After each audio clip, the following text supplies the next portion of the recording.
सब तो पहला मैं 2 मिनट का सारे ਨੂੰ अपील करूँगा 2 मिनट का मौन रखिए कि ਜਿਹੜੇ ਆਪਣੇ किसान ਜਿਹੜੇ ਭਰਾ ਨੇ ਉਹ ਆਪਣੇ 2-3 ਮਹੀਨੇ ਦਾ ਜਿਹੜਾ ਮੋਰਚਾ ਚੱਲ ਰਿਹਾ ਸੀ ਇੰਨੀ ਸਰਦੀ ਦੇ ਵਿੱਚ ਜਿਹੜੇ ਵਿਚਾਰੇ ਪੂਰੇ ਹੋ ਗਏ ਉਹਨਾਂ ਲਈ 2 मिनट का मौन रखेंगे।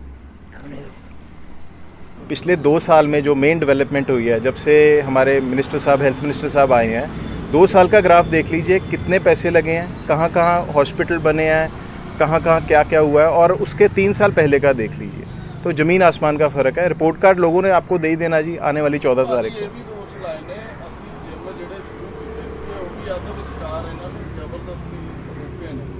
नहीं जिम ਦੇ ਵਿੱਚ ਨਹੀਂ ਰੁਕੇ ਸੀਗੇ ਉਹ ਥੋੜੀ ਜੀ ਟੈਂਡਰ ਪ੍ਰੋਸੈਸ 'ਚ ਥੋੜੀ ਜੀ ਪ੍ਰੋਬਲਮ ਆ ਗਈ ਸੀ ਕਿਉਂਕਿ ਕੰਪਨੀਜ਼ ਕਿਉਂਕਿ ਇੱਕ ਸਟੈਂਡਰਡ ਮੇਨਟੇਨ ਕਰਨਾ ਹੁੰਦਾ ਆਪਾਂ ਜਿਹੜੇ ਜਿਮਨੇਜ਼ੀਅਮ ਦਾ ਉਹ ਥੋੜੀ ਟੈਂਡਰ ਪ੍ਰੋਸੈਸ ਦੇ ਵਿੱਚ ਪ੍ਰੋਬਲਮ ਆ ਗਈ ਸੀ ਤਾਂ ਥੋੜਾ ਜਿਹਾ ਕੰਮ ਡਿਲੇ ਹੋਇਆ ਸੀਗਾ ਤੇ ਹੁਣ ਮੇਰੇ ਖਿਆਲ ਨਾਲ ਦੁਬਾਰਾ ਲੱਗ ਜਾਣੇ ਹੁਣ ਛੇਤੀ ਜਿਮ ਜਾਰੀ ਹੋਣ ਤੋਂ ਬਾਅਦ ਜਿਹੜੀ ਵਾਰਡਬੰਦੀ ਕੀਤੀ ਗਈ ਆ ਉਹਦੇ 'ਚ ਬਹੁਤ ਵਿਰੋਧ ਹੋ ਰਿਹਾ ਹੈ ਸਰਕਾਰ ਦਾ।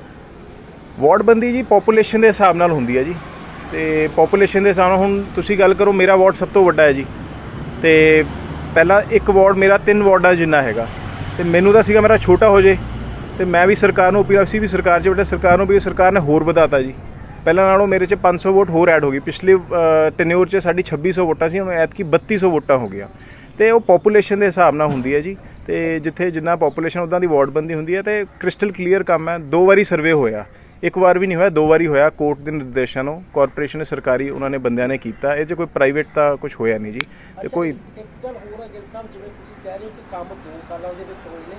ਇਹੀ ਇਲਜ਼ਾਮ ਲਗਾ ਰਹੇ ਨੇ ਕਿ ਉਹਨਾਂ ਨੂੰ ਪਤਾ ਸੀ ਜਿਹੜੀਆਂ ਇਲੈਕਸ਼ਨਸ ਆਉਣ ਵਾਲੀਆਂ ਤਾਂ ਕਰਕੇ ਕੰਮ ਪਿੱਛੇ ਰੋਕਤੇ 3 ਸਾਲ ਹੁਣ ਆ ਕੇ ਕਰਵਾਏ ਨੇ ਉਹਨਾਂ ਨੂੰ ਇਸ ਵੀ ਇਲੈਕਸ਼ਨ ਦੇ ਵਿੱਚ ਫਾਇਦਾ ਲੈ ਸਕੀਏ। ਤੁਹਾਨੂੰ ਲੱਗਦਾ ਕਿ ਮੋਹਾਲੀ ਦੇ ਲੋਕ ਪੜ੍ਹੇ ਲਿਖੇ ਇਸ ਗੱਲ ਨੂੰ ਨਹੀਂ ਸਮਝ ਪਾ ਰਹੇ ਜਾਂ ਇੱਦਾਂ ਵਾਕਈ ਕੁਝ ਹੋਇਆ ਵਾ? नहीं जी मेन तो स्टेट गवर्नमेंट ने पैसे बहुत दिते है जी तुसी खुद ही देखो रोडा हुण तुसी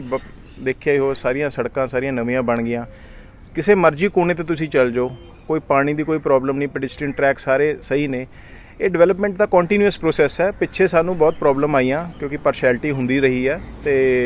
अही जी कोई ਉਹ नहीं हैगी गल तो हुण मेन स्टेट गवर्नमेंट के आने तो बाद असी एक्सपैक्ट नहीं किया सीगा कि क्योंकि सरकार अकाली सरकार जब गई है एडा सानू पहले करजे 'च डुबो के चली गई सी पर उसके बावजूद भी मिनिस्टर साहब ने काफ़ी एफर्ट्स करके कैप्टन साहब ने सानू भरपूर सहयोग दिता है तो बहुत पैसा मिला पैसे नाल ही काम होना जी डेवलपमेंट तो पैसे नाल होनी है तो हुण होर तुहानूं मैं एक गल दसदा पिछे करोना रहा प्रॉपर्टी टैक्स तो बिल्कुल इकट्ठा नहीं होया तो कॉरपोरेशन जल्दी है सारा प्रॉपर्टी टैक्स के हिसाब नाल तो अगर इकट्ठा ही नहीं होया 6-8 महीने रेंट नहीं आया लोगों ने पैसे नहीं दिते तो तुसीं दसो डेवलपमेंट कित्थों होनी सी फिर 1 साल च कित्थों पैसे आए तो स्टेट गवर्नमेंट ने कांग्रेस सरकार ने पैसे दिते ना जी। अच्छा एक होर गल है जी मतलब लगातार एक चर्चा के पिछा बनी हुई है कि कांग्रेस पार्टी ज़्यादा सीटां जितूगी तो पार्टी ज़्यादा सीटां जितूगी तो मेयर अपना बनाऊगी ਤੁਹਾਨੂੰ ਲੱਗਦਾ कि मेयर किहो जिहा होना चाहिए पहली बार जितने बनाया वो मेयर बन सकता या जो सीनियोरिटी वाइज बंदे ने उन्होंने बारे? देखो जी ये हाई कमांड का फैसला असी ये कुछ कमेंट नहीं कर सकते तो जोड़ा बंदा जिद कोल आ गया उन्हें अपना मेयर बना देना हाँ जी मतलब ये तो हाई कमांड का फैसला डिसिप्लिन है हुण जिहड़े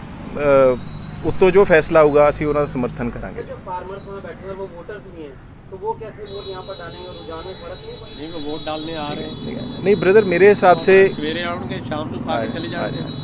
मेरे हिसाब से जो कॉरपोरेशन की इलेक्शन है जो मेन शहर की इलेक्शन है उसमें नहीं फ़र्क पड़ेगा जो ज़्यादा फ़र्क पड़ेगा जो काउंसिल की इलेक्शन है तो जो थोड़ा रूरल एरिया आ जाता है क्योंकि ज़्यादा रूरल एरिया से लोग गए हुए हैं तो काउंसिल की इलेक्शन में थोड़ा सा 19-21 का फ़र्क हो सकता है कॉरपोरेशन जो है मेन पंजाब की उसमें नहीं फ़र्क होगा पर हाँ थोड़ा सा फ़र्क ज़रूर पड़ेगा मतलब वोटिंग परसेंटेज पे।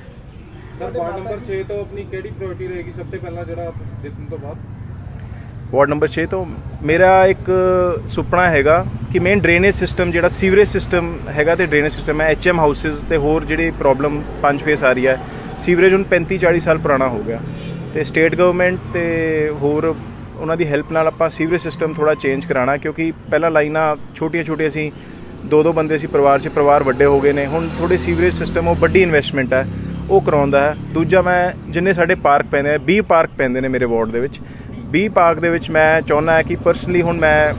सारियां दे विच सवेरे शाम जिहड़े बंदे अपने रेजिडेंट्स सीनियर सिटीजन सैर करदे आ वो गुरबाणी दा या पाठ दा लाहा लै सकन ते सारे साउंड सिस्टम मैं लवाउणे चाहुंदा जिन्ने भी पार्कां दे विच है तो सवेरे या शाम जब सैर करे तो वो प्रॉपर पाठ चले या कीर्तन चले या जो भी अपना ਜੋ ਜਿੱਦਾਂ ਪਸੰਦ ਹੈ ਉੱਦਾਂ ਕਰੇ। ਪਾਰਕਿੰਗ ਬਾਰੇ ਕੋਈ ਸਲਾਹ ਦੇਣਾ ਚਾਹੋਗੇ? ਮਾਰਕੀਟ ਦੇ ਵਿੱਚ ਪਾਰਕਿੰਗ ਦੀ ਬੜੀ ਦਿੱਕਤ ਆਉਂਦੀ ਹੈ ਵਾਹੀਕਲ ਖੜੇ ਕਰਨ ਦੀ। ਪਾਰਕਿੰਗ ਦੇ ਅਸੀਂ ਜੀ ਫਿਲਹਾਲ ਤਾਂ ਡਰਾਇੰਗਸ ਆਪਣੇ ਲਾਈਨਸ ਲਵਾ ਰਹੇ ਹਾਂ, ਜਿਹੜੀ ਯੈਲੋ ਲਾਈਨਸ ਹੁੰਦੀਆਂ। ਪਾਰਕਿੰਗ ਤਾਂ ਜੀ ਸੈਲਫ,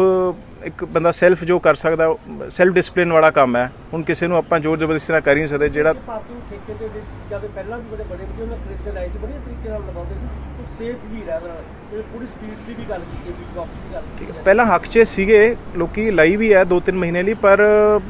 ਰੈਜ਼ੀਡੈਂਟਸ ਮਾਰਕੀਟ ਵਾਲਿਆਂ ਨੇ ਚੱਲਣ ਨਹੀਂ ਦਿੱਤੀ। ਤੇ ਤੁਹਾਨੂੰ ਪਤਾ ਜੀ ਕਾਰਪੋਰੇਸ਼ਨ ਅਸੀਂ ਇਲੈਕਟਿਡ ਮੈਂਬਰਸ ਹਾਂ, ਜਾਂ ਐਮਐਲਏ ਸਾਹਿਬ ਇਲੈਕਟਿਡ ਹੈ ਜਾਂ ਐਮਪੀ ਸਾਹਿਬ ਇਲੈਕਟਿਡ ਹੈ। ਜੋ ਲੋਕਾਂ ਨੂੰ ਮਨਜ਼ੂਰ ਹੋਵੇ ਉਹੀ ਕੰਮ ਕਰਨਾ ਚਾਹੀਦਾ।